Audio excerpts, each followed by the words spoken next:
Bam! 3 minutes and the truth, y'all.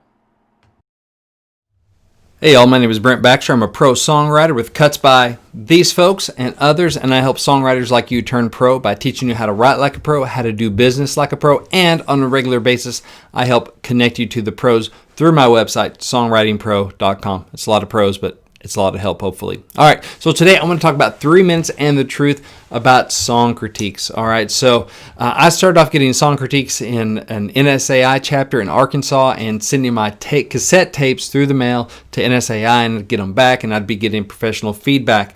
I think getting song critiques can be a very valuable thing. They can point out blind spots in your songs that maybe you didn't see because you're so close to it. There's a thing called the curse of knowledge, where I know what's going on in the song in my head, but I didn't translate all that onto the page, right? So while I look at it, I see it in the context of knowing what's going on in my head, but somebody else, a new listener, somebody else who looks at the lyrics may not understand what's going on, and so it makes sense to me, but it doesn't make sense to them. So getting good critiques can help point out some of those flaws, and it can just challenge you to write better songs. But here's a big thing, though. Not everyone's going to like your songs. People are going to have different opinions on your songs. So if somebody points out for one thing, you want to get educated opinions, right? You want to get opinions of professionals, people that are into music and know what to do. Opinions of your mama and your daddy and your best friends who like you and don't want to have an awkward conversation, that's of limited value, all right? So consider the source.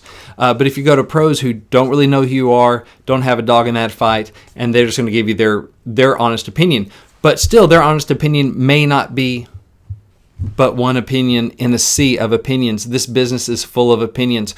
So you don't want to get too high or too low based on what they have to say.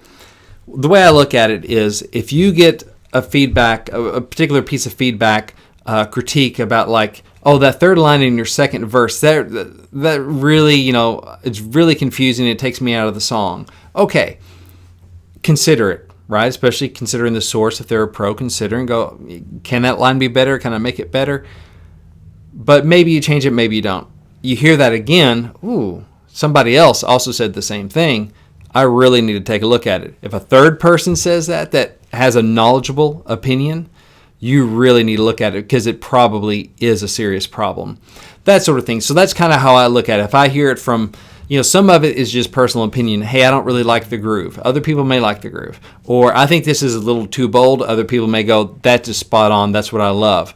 Some things some people hate about your song will be something that another person loves about it. So that's why it's good not to get too high or too low based on someone's opinion, but also to get a range of opinions to know, because if you rewrite your song every time somebody gives you a different opinion, you will never, ever finish a song. So eventually you have to say, I am the writer. I'm going to own this. I'm going to have intelligent people speak into this and consider their opinions. But at the end of the day, it is your song. You're the one that needs to be happy with it. But you just want to make as educated choices as possible. So my name is Brent Baxter. This has been 3 Minutes in the Truth. And if this has been helpful for you, I would appreciate a share and a subscribe. Thanks.